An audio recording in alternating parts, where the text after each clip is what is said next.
2002 வருஷம் தமிழ் சினிமாவில் 100 நாட்களுக்கு மேலே ஓடின திரைப்படங்கள்லாம் என்னென்னன்றதை இந்த வீடியோவில் பார்க்க போகிறோம். அதுவும் 100 நாளுக்கு ஓடிய திரைப்படங்கள் சொல்லிட்டு இந்த 2002 வருஷத்தில் கிட்டத்தட்ட 27 படங்கள் கிட்டே இருக்கு. அப்புறம் அத்தோட சேர்த்து 150 நாள், சில்வர் ஜூப்ளி, ஏன் 200 நாளைக்கு மேலே ஓடின திரைப்படங்கள்லாம் என்னென்னன்றதை நம்ம இந்த வீடியோவில் பார்க்க போகிறது கிடையாது. ஏன்னு பார்த்தீங்கன்னா இந்த 2002 வருஷத்தில் என்னதான் 27 படங்கள் 100 நாள் அதையும் தாண்டிலாம் ஓடி இருந்தாலும் அதிகபட்சமாக 135 நாள் ஓடின படம் தான் அஃபிஷியலாக இருக்கு இந்த இயரை பொறுத்த வரைக்கும். ஸோ 150 டே படம் கூட அஃபிஷியலாக கிடையாது. சில்வர் ஜூப்ளிலாம் இல்லாமலே போயிடுச்சு இந்த இயரில்.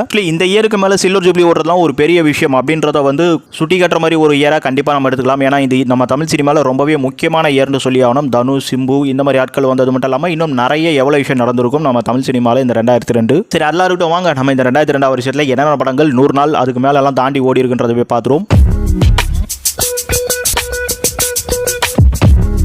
நம்ம முதல்ல அழகி படத்தை பார்த்தலாம். அழகி தான் இந்த வருஷம் பொங்கலுக்கு வந்து ஒரு மிகப்பெரிய வெற்றி ஆச்சுன்னு சொல்லணும். இந்த படம் தியேட்டர்களை பொறுத்த வரைக்கும் 135 நாள் ஓடி இருக்கும். அழகி ஒரு சூப்பர் டூப்பர் மெகா ஹிட் படம் நல்லா தெரியும் உங்களுக்குலாம். அடுத்து இதே பொங்கலுக்கு வந்த புன்னகை தேசம், இந்த படமும் 100 நாளைக்கு தியேட்டர்களை ரொம்பவே நல்லா ஓடி இருக்கும். புன்னகை தேசம் நண்பர்கள் மோட்டிவேஷன் சொல்லிட்டு தியேட்டரில் ரொம்பவே பல பேரை கவர்ந்து ஓடின படம். பெரிய ஒரு எதிர்பார்ப்பே இல்லாமல் இந்த அழகி புன்னகை தேசம்லாம் பெருசாக ஓடிச்சு. அடுத்து இதே பொங்கலுக்கு வந்த பம்மல் கே சம்மதம், கமல் நடிச்ச இந்த பம்மல் கே சம்மதம் சும்மா ரொம்பவே ஒரு பெரிய காமெடி திருவிழாவாக தான் இருந்து சொல்லணும். அதே சமயம் எமோஷனல் கனெக்டும் ஒர்க் ஆனதுனால இந்த படமும் தியேட்டருக்கு 100 நாள் ஓடி இருக்கும். அடுத்து கன்னத்தில் முத்தமிட்டால் மணிரத்னம் டைரக்ஷன்ல இலங்கை அகதிகள் அந்த மாதிரியான ஒரு சம்பவத்தை வந்து பேஸ் பண்ணி ஒரு குழந்தையை மையமா வச்சு நம்ம பார்த்திபனோட பொண்ணு தான். ஸோ இவங்களை மையமா வச்சு இந்த படம் எடுத்தது. ஏ சென்டர்ல நல்ல ஹிட், நல்ல அவார்டெல்லாம் வாங்கியிருந்தாலும் தியேட்டரிக்கிலையும் 100 நாள் ஓடிட்டு இருப்பாங்க. அடுத்து சார்லி சாப்ளின் படம் நிறைய பேருக்கு இப்போ தெரியுமா தெரியல, அன்னைக்கு இருந்தவங்கலாம் தெரியும். ஏன்னா பாட்டெல்லாம் ஒரு 2-3 பாட்டு நல்லா ஹிட் ஆகியிருந்து. அது மட்டும் இல்லாமல் அந்த டைம்ல அந்த சீன்ஸ் எல்லாம் கூட நல்ல ஹிட் ஆகிருக்கும். இதுவும் ஒரு காமெடி படமா வந்து நல்ல ஒரு தியேட்டரிக்கல் வெற்றியான படம் தான்.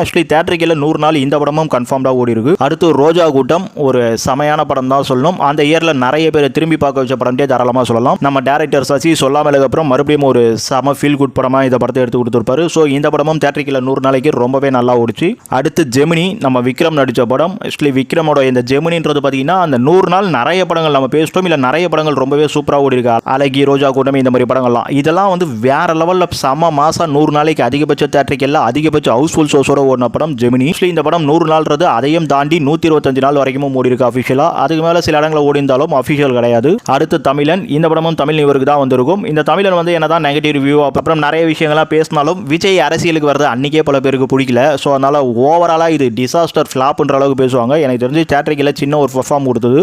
50 நாள்ன்றது 2 மாசம் வரைக்குமே பரவலா இந்த படம் நிறைய தியேட்டரிக்கல ஓடிட்டு தான் இருந்தது. அதுக்கப்புறம் இந்த படமும் 100 நாள் ஓடி இருப்பாங்க. விஜய் படம் 100 நாள் ஓடாம இருக்குமா? அதை தாண்டி இந்த படம் வந்து ஒரு 2 மந்த் கிட்ட, எப்பவுமே விஜய் படம்னா ஒரு 2 மந்த் கிட்ட பரவலா வந்து தியேட்டரிக்கல உங்களுக்கு ஆடியன்ஸ் ரெஸ்பான்ஸ் இருந்துகிட்டே தாங்க இருக்கும். படம் நல்லா இருக்கு நல்லா இல்லன்றதெல்லாம் மேட்டர் கிடையாது. அங்க நம்ம விஜய் இருக்காரு, அதான் மேட்ரு. அடுத்து துள்ளுவதழமை, நம்ம தனுஷுடைய முதல் படம்.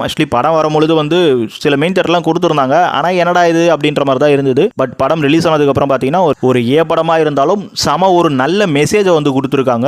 அவ்வளவு பெரிய ஒரு வேல்யூபிள் மெசேஜை வந்து கொஞ்சம் படம்லாம் எடுத்து அப்படி இப்படி பண்ணிட்டாங்களேன்னு சொல்லியிருந்தாலும் இந்த மெசேஜ் பெருசா பாராட்டுறது மட்டும் இல்லாம அந்த மாதிரியான கதை அம்சமும் வந்து இந்த படத்துக்கு மிகப்பெரிய வெற்றியை கொடுக்க உதவிடுச்சுன்னு தான் சொல்லணும். ஸோ துள்ளுவதழமையும் தியேட்டரிக்கல் 100 நாளைக்கு நல்லாவே ஓடி இருக்கும். அடுத்து உன்னை நினைத்து வந்து தியேட்டரிக்கல் 115 நாள் ஓடி இருக்கும். நம்ம விக்ரமனோட மேஜிக். உன்னை நினைத்து படம் தியேட்டரிக்கல் 100 நாளாவே நல்லா ஓடி இருக்கும் நிறைய தியேட்டரிக்கல் நம்ம தமிழ்நாடு பொறுத்த வரைக்கும். அடுத்து பஞ்சதந்திரம் நம்ம கமல் படம். இந்த படமும் தியேட்டரிக்கல் 115 நாள் ஓடி இருக்கும். இந்த படம் வந்து ஒரு முழுநீள காமெடி படம் சொல்லலாம். இப்பெல்லாம் அப்படி வரது கிடையாது. பொம்மல் கே சம்மதம், பஞ்சதந்திரம்லாம் ஒரு முழுநீள காமெடி படம் சொல்லலாம். கதையாவும் நிறைய என்டர்டைன்மெண்டா ஆடியன்ஸ் ரசிச்சு பாட்டு இட்டு காமெடி சீன்ஸ் இட்டு நல்லாவே தான் இந்த படம் போச்சு. தியேட்டரிக்கல் ரன்னிங்கும் இருக்கு. ஆனா இந்த படத்தோட ப்ரொடியூசர் வந்து பாத்தீங்கன்னா தேனப்பன் இப்ப யூடியூப்ல எல்லாம் பேட்டி கொடுக்குறாரு இந்த படம் ஃபிளாப்னு சொல்லிட்டு. ஃபிளாப்னா 115 நாள் ஓட்டிங்கன்ற மாதிரி தான் எனக்கு கேள்வி வருது. அதை தாண்டி எனக்கு ஃபிளாப்பா இல்ல பினான்சியல் என்னாச்சு ஏதாச்சும் அவங்களுக்கு உள்ளுக்குள்ள இருக்கிற நிறைய முரண்பாடுகள்லாம் நம்ம இங்க பேச விரும்பல. ஏன்னா ஒருத்தனை பிடிச்சா பெருசா பேசுவாங்க, பிடிக்கலாம் இறக்கி பேசுவாங்க. எனவே அதெல்லாம் போட்டும் என்னை பொறுத்த வரைக்கும் இந்த பஞ்சதந்திரம் தியேட்டரிக்கல்ல கமர்ஷியலா நல்லா தாங்க போச்சு. ஸோ 115 நாள் ரன்னிங்ன்றதுலாம் மக்கள் கொடுத்த ஒரு விஷயம் தான். அடுத்து அர்ஜுன் நடிச்ச ஏழுமலை தியேட்டரிக்கல்ல ஒரு சம வெற்றியான படம். ஆனா இந்த படத்துக்கு 100 நாள் போஸ்டர் இப்ப இல்லாம இருக்கு. ஸோ இது அன்அஃபிஷியலா நிறைய பேர் பார்த்திருந்தாலும் தியேட்டரிக்கல்ல ஏழுமலை 100 நாள் ஓடி இருக்கு. அதையும் தாண்டி 150 நாள் வரைக்கும் இந்த லோக்கல் தியேட்டர்ல இந்த மாதிரிலாம் வச்சு ஓட்டிருப்பாங்க. ஆனா தியேட்டரிக்கல்ல வந்து எந்த தியேட்டர்ல போட்டாங்களோ அதே தியேட்டர்ல 100 நாளைக்கு மேல 150 நாள்லாம் ஓடினாதான் அது அந்த ரன்னிங்ல கணக்கு எடுத்துப்பாங்க. ஸோ நம்ம அப்படி பார்க்கும்போது ஏழுமலையை கண்டிப்பா 100 நாளைக்கு மேல ஓடின படம் சொல்லலாம். அஃபிஷியலா போஸ்டர் எல்லாம் கிடைக்கலனாலும், ஏன்னா இந்த படத்துக்கு போஸ்டர் தேவையில்லைங்க, படம் அவ்வளவு பெரிய வெற்றி ஆச்சு. ஸோ அதனாலே அசால்ட்டா சொல்லிட்டு போயிடலாம். அடுத்து தென்காசி பட்டினம். இந்த படமும் ஏழுமலை கூடவே தான் வந்தது. இந்த ஒரு படமும் பாத்தீங்கன்னா தியேட்டரிக்கல்ல 100 நாள் கிட்ட ஓடிடுச்சு. இந்த படம் 100 நாள் போஸ்டர் பார்த்திருக்கேன். ஆனா இப்போ எங்கேயும் காணும். ஏழுமலை தென்காசி தென்காசிப்பட்டினம் ரெண்டுமே அந்த டைம்ல நல்லா போச்சு. இன்னொன்று இந்த தென்காசிப்பட்டினம் மலையாளத்தில் வந்து ஒரு செம ஹிட் 200 நாள் படம் அது இங்கே தமிழில் ரீமேக் ஆகி இங்கேயும் நல்லா போச்சு. 100 நாள் போஸ்டர் இல்லைனாலும் இந்த படம் வந்து ஆக்சுவலி அந்த ரேஞ்சில் வந்து தேட்டரிக்கில் ஓடி இருக்கும் கண்டிப்பாக சொல்லலாம். அடுத்து யூத் வந்து நிறைய பேர் ஃப்ளாப்புன்னு சொல்லி வேற லெவலில் நிறைய பேர் சொல்லியிருப்பாங்க. ஆனால் நான் 4-5 வருஷம் முன்னாடியே பேசிட்டேன், யூத் ஓடிச்சுட்டு யாரும் கேட்கல. இலாஸ்ட்ரே கூட்டத்தில் பாருங்க 100 நாள் போஸ்டர் வச்சிருப்பார். 100 நாள் நிறைய தேட்டர்லையும் ஓடி இருக்கும். 4-5 தேட்டரில் சிட்டியை பொறுத்த வரைக்கும் ஓடி இருக்கும். கேட்டால் சிட்டி மட்டும் தான் ஹிட்னுவாங்க. எல்லா இடத்துலையும் விஜய்க்கு ஃபேன்ஸ் இருந்தாங்க. ஸோ யூத்லாம் பார்த்தீங்கன்னா அந்த டைமில் ஆல் தொட்டா பூ பற்றிக்கலாம் ஆல்பர்ட் தேட்டரில் ஸ்க்ரீனை கிழிச்சாங்கன்னு சொல்லியிருப்பேன். அந்த அளவுக்கு வந்து ரசிகர்கள் மத்தியில் நல்லாவே ஓடின படம். விஜய்க்குலாம் செம ஃபார்ம் செட் ஆயிடுச்சுங்க. ஸோ யூத்லாம் பார்த்தீங்கன்னா 100 நாளைக்கு மேலே ரொம்ப நல்லா ஓடின படம் புரிஞ்சுங்க. அப்புறம் இன்னொன்று 100ன்றது இந்த 105, 108, 110, 104 இந்த மாதிரிலாம் நிறைய ஓடி இருக்கும். 100 நாள்ன்றது அதுக்கு மேலேனா, ஏன்னா அடுத்த வாரம் வெள்ளிக்கிழமை வர வரைக்கும் அந்த 100 நாளோட அந்த டே கணக்கு தான் இந்த மாதிரி 105, 104, 108 இந்த மாதிரிலாம் போகும். இனிமே நீங்கள் 100 நாளைக்கு மேலே புரிஞ்சுங்களா. அடுத்து நம்ம ரஜினி நடிச்சிருந்த பாபா படமும் தேட்டரிக்கில் 100 நாள் ஓடி இருக்கும். அதுவும் 100 நாளைக்கு நிறையவே தேட்டரிக்கில் ஓடி இருக்கும். அதை தாண்டி 50 நாளைக்கு வந்து வேற லெவல் நிறைய தேட்டரில் ஓடி இருக்கும். அதை தாண்டி ஓப்பனிங்கில் சிட்டி தமிழ்நாடு மொத்த தேட்டர்லையும் இந்த படம் தான் ஓடிச்சுன்னு சொல்லலாம். ஆக்சுவலி இன்னைக்கு எப்படி ஒரு புது படம் வந்தால் எல்லா தேட்டர்லையும் போடுறாங்களோ அது மாதிரி அன்னைக்கே போட்ட ஒரு படம் தான் பாபா. ஸோ படம் வந்து ஃபினான்ஷியலாக நிறையா அவங்க டிஸ்ட்ரிபியூட்டருக்கு வித்துட்டாங்க. அந்த மாதிரி விஷயங்களால் வந்து ஃப்ளாப் அந்த மாதிரிலாம் பேசினாலும் அந்த இயரோட ஒரு மிகப்பெரிய வசூல் எல்லாம் எப்படியோ போதுங்க. இங்கே 100 நாள் ரன்னிங் அப்படின்னு சொல்ல போனால் கன்ஃபார்ம்டா 100 நாள் ரன்னிங் பாபா நல்ல தேட்டரிக்கிலேயே ஓடிச்சுன்னு சொல்லலாம் தமிழ்நாடை பொறுத்த வரைக்கும். அடுத்து சுந்தரா டிராவல்ஸ் படமும் அன்னைக்கு வந்து ஒரு மிகப்பெரிய பீக்ல இருந்த படம் தான் சொல்லும். ஏன்னா அவ்வளோ பெரிய காமெடி ஹிட்னு தான் சொல்லணும் இந்த படம். ஆக்சுவலி அந்த பஸ் எலின்றதெல்லாம் பார்த்தீங்கன்னா இப்போ தமிழ்நாடு ஃபுல்லாகவே ஆடியன்ஸ் பார்வையில் வருது. அந்த மாதிரி வந்து இந்த படம் மிகப்பெரிய ஒரு ஹிட் ஆச்சு. சாதாரணமாக ரிலீஸ் ஆகி முரளிகளாம் வந்து சோலோ ஹீரோவா பெரிய ஹிட் கிடைக்காது. பட் இந்த சுந்தரா டிராவல்ஸ் அவ்வளோ காமெடி கண்டென்ட்டாக என்டர்டைன்மெண்ட்டாக செம ஒரு வெற்றி ஆச்சு. தேட்டரிக்கெல்லாம் 100 நாள் ஓடிச்சு தான் நினைக்கிறேன். பட் போஸ்டர் பெருசாக கிடைக்கல. ஆக்சுவலி 100 நாள் ஓடுறதுக்குலாம் மிக தகுதியான வாய்ந்த படமா தேட்டரிக்கல் பர்ஃபார்மன்ஸ் இந்த படத்துக்கு இருந்தது. ஸோ அதனால இதையும் நான் 100 நாள் படம் சொல்றேன். அடுத்ததா ரன் படம் வரும்போது மாதவனுக்கான ஒரு மார்க்கெட் இருக்கு. ஆனால் படம் வந்ததுக்கு அப்புறம் மாதவன் ஒரு சாக்லேட் பாய் அந்த மாதிரி விஷயம்லாம் தாண்டி ஆக்ஷன் ஹீரோவா, அதே சமயம் வந்து ஒரு மேன்லியா கமர்ஷியலா ஒரு லவ் ஸ்டோரியா நிறைய விஷயங்களை இந்த படம் வந்து ஒரு மிகப்பெரிய ஒரு ஈர்ப்பு ஆடியன்ஸ் கிட்ட கொடுத்து தான் சொல்லும். ஸோ அதனால இந்த ரன் படம்ன்றதுலாம் பார்த்தீங்கன்னா 100 நாளைக்குள்ள வேற மாதிரி செம்ம தேட்டரிக்கல். ஆக்சுவலி ஜெமினி தான் இந்த இயர்ல நிறைய தேட்டரிக்கல் போயிருக்கும் பெருசா.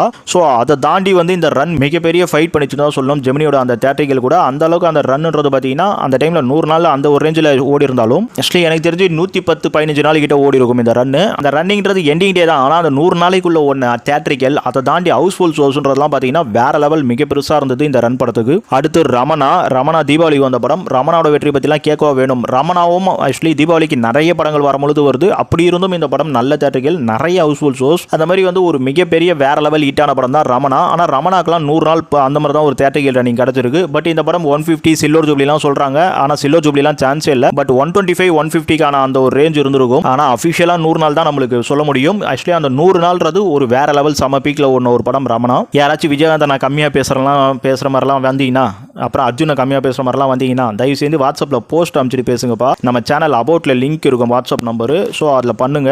நம்ம யாரையும் குறைச்சி பேசணும்னு வரல. கிடைக்கிற அஃபிஷியலை வச்சு நம்ம பேச வேண்டியதாக இருக்கு. எனக்கு தெரிஞ்சு இங்கே சிட்டியை பொறுத்த வரைக்கும் ரமணாக்கு வந்து 100 நாள் ஓடல. ஏன்னா அப்பலாம் நான் தேட்டரிக்கல் வாசலையே ஊந்து கிடந்தவன். ஸோ எனக்கு தெரியும் எங்கேயும் 100 நாளைக்கு மேலே வந்து பெருசாக ஓடின மாதிரி இல்லை. அடுத்து வில்லனும் வந்து ரமணாக்கு வந்து நல்ல ஒரு ஸ்ட்ரகிளிங்கோட தான் ஓடிச்சு. அந்த தீபாவளிக்கு வந்து வில்லன் வந்து நம்ம விழுந்து கிடந்த அஜித்தை தூக்கி விட்ட படம்ட்டே சொல்லலாம். இந்த படம் வந்து ஒரு 75 டே வரைக்குமே சொல்கிறேன். இந்த படம் மட்டும் இல்லை, மோஸ்ட் ஆஃப் 75 டே வரைக்கும் தான் எல்லாத்துக்குமே பார்த்தீங்கன்னா வேற லெவல் பெரிய தேட்டரிக்கல் பிக் இருக்கும். அதுக்கப்புறம் ஏதாச்சும் ஒரு படம் வந்துடும். ஆக்சுவலி உங்கள்கிட்ட பார்த்தீங்கன்னா உங்களுக்கு அந்த 80-90 நாள் வரைக்கும் தான் வரும். அதுக்கப்புறமே வந்து நிறைய தேட்டரிக்கல் ஓட வாய்ப்பு இருக்காது. ஆனால் அந்த 75 டே வரைக்கும் பார்த்தீங்கன்னா அதிகபட்சமாக வேற லெவலில் ஒரு சம தேட்டரிக்கல் ஓடி நிறைய ஆடியன்ஸ் பிக்கப்போட போன படம் தான் அந்த ரமணா வில்லன் படம்லாம். அடுத்து பகவதிக்கும் தேட்டரிக்கல்ல 100 நாள் ரன்னிங் இருக்கும். இது என்னதான் ஃபிளாப் ஆவரேஜ்லாம் சொன்னாலும் விஜய் படங்க அவ்வளோ பெருசா ரமணா வில்லன் இந்த 2 படமும் ஓடிட்டு இருக்கு. ஆனால் பகவதியும் அந்த 2 மந்த் கிட்ட பார்த்தீங்கன்னா ஸ்ட்ரகிளிங்கில் தான் போச்சு. 1 மந்த்துக்குலாம் வந்து படம் நல்லா இல்லைன்னு சொன்னாலும் உங்களுக்கு ரமணா வில்லன் பகவதி 3மே ஹவுஸ்ஃபுல் ஷோ தான். உங்களுக்கு ஒன்றும் படம் ஃபெயிலியர் ஆயிடுச்சுன்னு சொல்லிட்டு ஒன்றும் பகவதி காத்து வாங்கிட்டுலாம் இல்லை. ஸோ விஜய்க்கு அந்த மாதிரி பர்ஃபார்மன்ஸ் இருந்தது அன்னைக்கு. அதில் அந்த 2 மந்த்துக்கு மேலே வந்து அந்த பர்ஃபார்மன்ஸ் மைல்டாக குறையுதுன்றது நான் ஒத்துக்கிறேன் வில்லன் ரமணா விட. ஆனால் அந்த 2 மந்த்துக்கு விஜயோட ஸ்ட்ரகிளிங்கிறது அந்த தேட்டரிக்கல் ரன்னிங்கில் சூப்பராகவே இருந்தது ஆடியன்ஸ் பிக்கப்போட. எனிவே பகவதி தேட்டரிக்கல் 100 நாள்ன்றது அந்த ரன் கொடுத்துட்டு இருப்பாங்க. அடுத்து காதல் அழிவதில்லை. இதுவும் தீபாவளிக்கு வந்த படம் தான். 3 படம் வேற லெவலில் பெரிய ஸ்டார் ஓடிட்டு இருக்கு. நம்ம டிஆர் சிம்பு அறிமுகப்படுத்தி சும்மா விட்டுற முடியுமா? ஸோ அதனால இந்த படத்தை 100 நாள் வச்சு ஓட்டிட்டு இருப்பாங்க. ஆடியன்ஸ் ரெஸ்பான்ஸ் பெருசாலாம் சொல்ல முடியாது. ஏன்னா சிம்புக்கு முதல் படம். ஸோ ஒரு மினிமம் ரேஞ்சில் தான் இருந்துட்டு இருக்கு.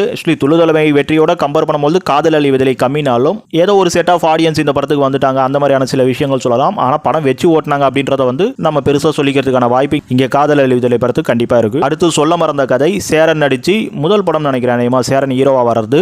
இந்த கதைக்கிட்டே உருவான ஒரு ஹீரோ மாதிரி இருப்பார் மனுஷன். ஏன்னா அந்த அளவுக்கு வந்து இந்த படத்தோட கதைக்கு செமையா செட் ஆயிருப்பாரு. ஸோ நிறைய பேரோட வாழ்வியலோட பார்த்த படம் அந்த மாதிரியான ஒரு திங்கிங் வரும்பொழுது தியேட்டரிக்கல்ல இந்த படமும் ஒரு சம ஆடியன்ஸ் ரெஸ்பான்ஸோட போச்சு. ஸோ இந்த படம் தியேட்டரிக்கல்ல 100 நாள் ரன்ன்றது கம்ப்ளீட் பண்ணிட்டு இருக்கோம். ஒரு 50-60 டே வரைக்கும் ரொம்பவே சூப்பரா பரவலா ஓடிச்சு. அதுக்கப்புறம் ஒரு பெரிய படம் வேற ஒரு ஃபெஸ்டிவல் இந்த மாதிரியான ஒரு பீக் டைம்லாம் வரும்பொழுது பார்த்தீங்கன்னா அந்த தியேட்டரிக்கல் கண்டிப்பாக குறையும், ஆடியன்ஸ் ரெஸ்பான்ஸும் மைல்டாக குறையும், ஏன்னா புது படத்துக்கு போகும். ஸோ அந்த மாதிரி ரெஸ்பான்ஸில் இந்த படம் 60 நாள் வரைக்கும் செம்ம பர்ஃபார்மன்ஸ் கொடுத்துருக்கு. ஸோ அதை அப்படியே வந்து மைல்டாக ஆடியன்ஸ் ஆகட்டும், தியேட்டர்காரங்களாகட்டும், ப்ரொடியூசர் ஆகட்டும் எல்லாருமே வந்து ஸ்டேபிள் பண்ணி 100 டே ரன் கொடுத்துருப்பாங்க. அடுத்ததான் மௌனம் பேசியதே, நம்ம சூர்யா படம், அமீருக்கு முதல் படம்.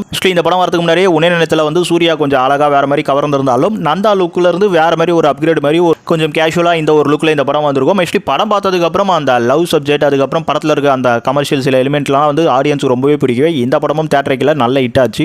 மௌனம் பேசியதே தியேட்டரிக்கல்ல 100 நாள் ஓடிடுச்சு. பொதுவாக வந்து இந்த ஃபெஸ்டிவல் தாண்டி வர படங்கள்லாம் 100 டே ஓடுறது ஒரு பெரிய விஷயமா இருக்கும். ஸோ அதில் வந்து ஒரு சில படங்கள் தான் அந்த 100 டே ரன் கொடுக்கும். அந்த மாதிரி ஒரு லிஸ்ட்டில் மௌனம் பேசியதே ஒரு நல்ல 100 டே மூவின்னு சொல்லலாம். சரி, ஓகே ஃப்ரெண்ட்ஸ், இந்த 2002 வருஷத்தில் இது வரைக்கும் நான் சொன்ன படங்கள் தான் வந்து அஃபிஷியலாக வந்து தியேட்டரிக்கல்ல 100 நாள் ஓடி இருக்கு. அதுலேயும் அந்த ஒரு 3 படங்களுக்கு வந்து பெருசாக ரெஸ்பான்ஸ் கிடையினாலும் நான் ஓடி இருக்குன்னு சொல்கிறேன். அடுத்து இந்த படங்கள் இல்லாமல் இன்னும் ஒரு 4 படங்கள் இருக்குது. இதில் முதல்ல தமிழ் படத்தை பார்த்துருவோம். தமிழ் வந்து தமிழ் நியூ இயருக்கு வந்திருக்கும். ஜெமினி தமிழன் வந்த டைமில் இந்த தமிழ் வந்திருக்கும். நம்ம டைரக்டர் அரியோட முதல் படம் வந்து உங்களுக்கு நல்ல ஒரு ஆக்ஷன் பேக் கமர்ஷியல் நம்ம அரியோட பேட்டர்னில் இருக்கிற ஒரு படமாக தான் இந்த படமும் இருக்கும். பிரசாந்த் சிம்ரன் அந்த காம்போல இந்த படம் பல பேரால் வந்து கவர்ந்து தியேட்டரிக்கல்ல 2 மாதம் வரைக்கும் ரொம்பவே பரவலாக ஓடிச்சு. அதுக்கப்புறம் ஒரு ட்ரெண்ட் செட் மாதிரி வேற ஒரு படங்கள்லாம் வரும். ஆக்சுவலி இந்த யூத் பாபா இந்த மாதிரியான காலகட்டங்கள் வந்து டைம் மாறும். அப்போ வந்து வேற படங்களை நிறைய தியேட்டரிக்கல்ல போட்டுருவாங்க. ஸோ எந்த படத்தை தூக்குறதுன்னு பார்க்கும்போது இந்த மாதிரி தூக்கிடுவாங்க. நல்லாவே தியேட்டரிக்கல் ஆடியன்ஸ் ரெஸ்பான்ஸ் இருந்தாலும் தூக்க ஆரம்பிச்சிருவாங்க. ஸோ அந்த மாதிரி காரணத்தால் அந்த பெருசாக ஃபோர்ஸ் கொடுத்து ஓட்ட முடியலன்றதுனால தூக்கப்பட்ட படம் தான், நல்லா இல்லாத படம் கிடையாது. தமிழ் 2 மாதம் தியேட்டரிக்கல்ல ஓடின வரைக்குமே பார்த்தீங்கன்னா பர்ஃபார்மன்ஸ் நல்லா இருந்தது. இந்த படத்தில் 100 டே ஓட்டணும்னா ஓட்டிருக்கலாம். அதெல்லாம் ப்ரொடக்ஷன் சைடில் ஸ்டேபிள் பண்ணாமல் அப்புறம் தியேட்டரிக்கல் டிமாண்ட் இந்த மாதிரி விஷயங்களால் வந்து தியேட்டரிக்கல் தூக்கிடுறது தான். பர்ஃபார்மன்ஸ் கிடைக்காத படங்கள் கிடையாது. அடுத்து ரெட் வந்து பொங்கலுக்கு வந்திருக்கும். பொங்கலில் நிறைய ஒரு 3 படங்கள் ஹிட் ஆகிட்டாலும் நம்ம அஜித் படம் தான் மிகப்பெரிய எதிர்பார்ப்பில் வந்தாலும் இந்த படம் தியேட்டரிக்கல் 50 நாள் தான் ஓடி இருக்கும் பரவலா. மதுரையில் 100 நாள் வச்சு ஓட்டின மாதிரி சொல்லுவாங்க. ஆனால் அதுக்கான ரிசல்ட் எதுவுமே கிடைக்கல நம்மளுக்கு. ஆனால் படத்தில் சில சின்ன மாற்றங்கள் பண்ணியிருந்தா இன்னும் கொஞ்சம் பெட்டராக இருந்திருக்குன்ற மாதிரியான ஒரு விஷயம்லாம் வந்திருந்தாலும் ஒரு 50 நாள் தியேட்டரிக்கல் தாங்க. 100 நாள்ன்றது தெரியல. தமிழுக்கு அதே மாதிரி தான், அந்த 65 நாள் அந்த மாதிரி தான் போஸ்டர் வந்தது. அது நான் பார்த்துருக்கேன். பட் 100 நாள் போஸ்டர் தமிழுக்கும் வரல. அதுக்கு மேலே பரவலாக ஓடவும் இல்லை தமிழ்லாம். ரெட்டுக்கும் அதே கதி தான். ஏன்னா நிறைய படங்கள் ரோஜா கூட்டம் இந்த மாதிரிலாம் வரும்பொழுது சார்லி சாப்ளின்லாம் பிக்கப் ஆகும்போது இந்த படம்லாம் பெருசாக ஓட்டுறதுக்கான சந்தர்ப்பம் தியேட்டரிக்கல்ல வரல, தூக்கிட்டாங்க. அடுத்து தயாண்டு ஒரு படம் வந்துட்டு உங்களுக்கு தெரிஞ்சிருக்காது. இந்த படத்தோட ஹீரோ பிரகாஷ் ராஜ், மீனா, சிம்ரன்லாம் கூட இருப்பாங்க. மேபி ஒரு பாட்டுக்கு வருவாங்க. இந்த படம் வந்து அந்த டைமில் ஒரு மைல்டு ஹிட் ஆச்சுங்க. படம் 60 நாள் கிட்ட தியேட்டரிக்கல்ல 2 மாதம் வரைக்கும் அப்படியே மைல்டாக சர்வே இருந்தது. ஏன்னா புது படங்கள் இல்லாத ஒரு டைமில் இந்த படம் ஏதோ நல்லா இருக்கேன்ற மாதிரி நம்ம பிரகாஷ் ராஜுக்கு இந்த படம் அந்த டைமில் ஒரு நல்ல ஹிட் ஆயிருக்குன்னே சொல்லலாம். அன்னைக்கு தியேட்டரிக்கல்ல போய் படம் பார்த்தவங்களாம் தெரிஞ்சிருக்கும் தயாண்டு ஒரு படம் வந்து அப்படியே 2 மாதம் கிட்ட சர்வேல இருந்ததுன்ட்டு. இன்னொன்று நம்ம தயான்ற படம் வந்து நம்ம பிரகாஷ் ராஜோட முதல் ப்ரொடக்ஷன் படம். ஸோ அந்த ரீசனில் மட்டும் சொல்ல முடியாது. அந்த ரீசனில் ஒரு ரன்னி டே கொஞ்சம் கொடுத்துருப்பாரு. இந்த படம் எப்படியும் ஒரு 30-50 நாள் வரைக்கும் தியேட்டரிக்கல் பர்ஃபார்மன்ஸ் ஆடியன்ஸ் கிட்ட இருந்து தான் சொல்லணும். 100 நாள் ஓடல தான், ஆனால் அந்த பர்ஃபார்மன்ஸ் மைல்டாக வந்துட்டு இருந்து. இன்னும் நிறைய படங்கள் இருக்கு இந்த இயர்ல சொல்றதுக்கு. இருந்தாலும் தயான்றது வந்து ஒரு பெரிய ஃபேமே இல்லாமல் ஒரு சின்ன ரெஸ்பான்ஸ் எடுத்த ஒரு படம்ன்றதுனால இங்கே குறிப்பிடுறேன். அடுத்து ஏப்ரல் மாதத்தில் நம்ம ஸ்ரீகாந்துக்கு இதே வருஷத்தில் ரோஜா கூட்டம் ஹிட் அடிச்ச போது 2வது படமாக வருது. ஸ்ரீகாந்துக்கு ஒரு ஃபேம் வந்துடுச்சு. ஸ்னேகாவுக்கு ஆல்ரெடி ஒரு ஃபேம் ஆரம்பிக்குது. ஸோ இவங்க 2 பேரும் சேரும்போது இவங்க 2 பேருக்கும் நிறைய கிசுகிசுலாம் வரும்.